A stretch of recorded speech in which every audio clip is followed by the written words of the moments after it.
Welcome back to another MOTOBOB video where you join me in the studio again with this beautiful looking bike. It's the Indian Super Chief Limited. Now I've been really looking forward to borrowing this one because it's top of the Chief lineup, it's got bags of great features, and so in this video I'm going to tell you about my 8 favorite things about it.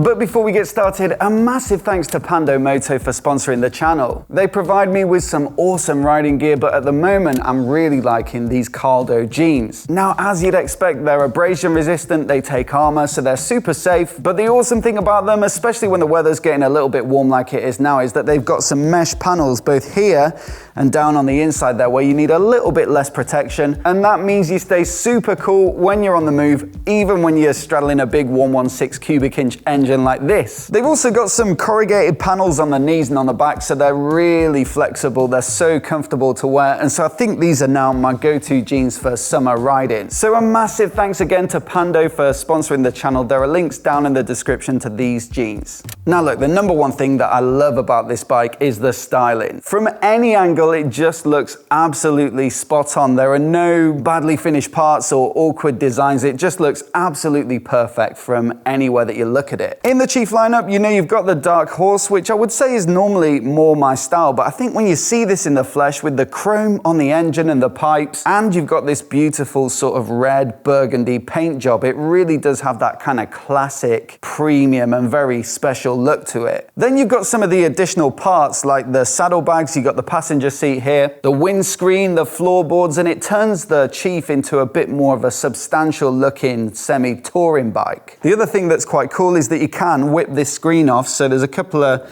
tabs either side here. Flip up these 2 latches, pull it towards you and up, and then it's off. And effectively, you kind of feel like you're getting 2 bikes for one here because it really does transform the looks into something quite different. It really suits the spoke wheels and that sort of fat bobber front tire. And because it's so easy to take on and off, it really does give you a lot of versatility in terms of looks. I'll talk a bit more about the windscreen later though in terms of wind protection. Now, the second thing for me about this bike is the engine. It's the 116 cubic inch version of their Thunderstroke V-twin. As you can imagine, it's a low revving thing, but it does produce an immense amount of torque and it really does shift. Even if you're in 6th and you want to overtake on the motorway, just twist and go. It really is a lot of fun to ride, quicker than I expected, and I think a big part of that is also the riding modes. In its most sporty setting, it really does strike that balance of lively but still smooth, and so for most of the time I've been riding it, I've had it in that mode. It's also got the right levels of refinement as well. I mean, the gearbox and clutch work really nicely, and the amount it vibes are right in that sweet spot. You know, it lets you know that it's a big American V-twin, but it's not at all too vibey when you're cruising on the motorway. It really does chug along in the low revs. Third thing, and it's clearly related, would be the sound. Now, manufacturers are pretty limited with what they can do nowadays in terms of sound, but I thought this sounded pretty good for a stock system. It isn't super loud, but when it's ticking over, it has that sort of burbling sound that you'd want from a big cruiser like this.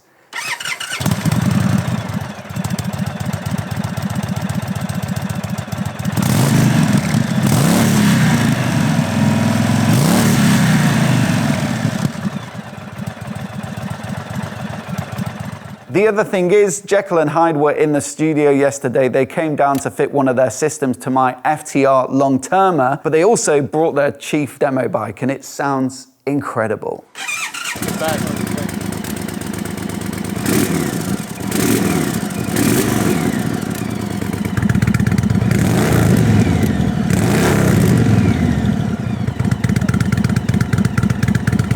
So like I say, it's pretty good stock, but there's a lot of potential that you can unlock if you fit an aftermarket system. Number 4 is in the cockpit, and that's with the dash. So although it looks like a regular round Speedo from a distance, it's actually a really well-featured TFT display. Not only do you get a nice classic looking Speedo layout, but you've got menus for changing the bike settings and riding modes. You've got phone integration so you can control your phone calls and media playback. It's got touchscreen functionality as well, which you don't get on all bikes, so you can either control it from the switchgear or just give it a prod. And then you've got a built-in sat nav, which is a really nice feature. The cool thing about it is that you don't need to connect your phone. It's all downloaded and built in. And although I wouldn't say it's as intuitive as something like Google Maps when you first use it, I think the option to have nothing mounted on the bars and keep the cockpit really clean and uncluttered is definitely a nice thing. Number 5 would be the lighting. I really like that small headlight at the front. It looks super neat, but also you've got proper modern LED internals that give it a nice bright beam. You've also got that little running light that gives it a bit of character, and then at the back end, we've got these integrated tail lights and turn signals. The whole back end is really nicely done. We're used to seeing indicators and license plates sticking out on these big stalks, but this looks super neat, especially because you've got the luggage. The side mounted plate doesn't really look like it's sticking out, and so it just keeps the whole thing looking very neat.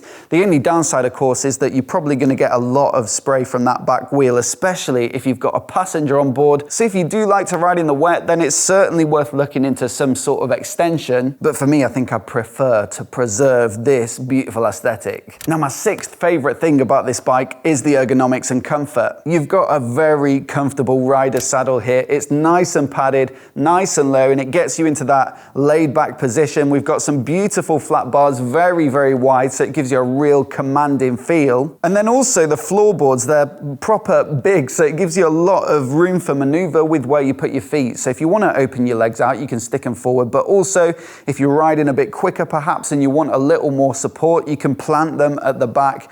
And I really, really like the floorboards as a feature on this bike. Number 7 would be the windscreen in terms of the protection that it gives you, although I would give you one caveat. You see, although it is nice and large and it gives you plenty of coverage, I think for riders around my height, it does give you quite a bit of buffeting. My guess would be it hasn't been designed in the wind tunnel to be super slippery. It sits pretty, vertical, and it creates quite a bit of turbulence. So I found cruising on the motorway, my head was getting bobbed about a bit, and after a while that can get a little bit wearying. If you're a bit shorter, you can probably tuck in and it won't feel as bad. Same for if you're a little bit taller as well. You might find that you get that clean air just above it. But for riders of my height, if that sort of thing bugs you, then I'd recommend a test ride to see how you get on with it. You've also got some other options in the accessories catalog. Personally, I like a low windscreen so that my head is in the clean air, but my body is kept warm. So I'd look into something like that, or you've got the option just to whip it off. And I think on really bad days, if I was riding in, proper rainy weather, I'd take a bit of buffer in for the extra warmth, but most of the time I think I ride this bike in its naked form. Last up, number 8 is the luggage. I think they've really nailed the sort of classic styling. They look absolutely perfect on this bike. They've got that classic leather soft luggage look with the buckles and a bit of detail and that sort of thing, but actually they're fairly modern in their construction. So under these straps, you've actually got a quick plastic buckle that makes them a lot simpler to open. A couple of buttons to snap open here, and then it lifts up to reveal a plastic hard inner. So it's almost like proper hard luggage, and it'll make it much easier to load and unload. But at the same time, they've really done a great job of preserving the styling, and so I think that's another smart piece of design on this bike. A massive thanks for watching today. I'd love to know what you think of this bike down in the comments below. And if you're new here and you want to see more videos like this, hit subscribe, and I'll catch you in the next one.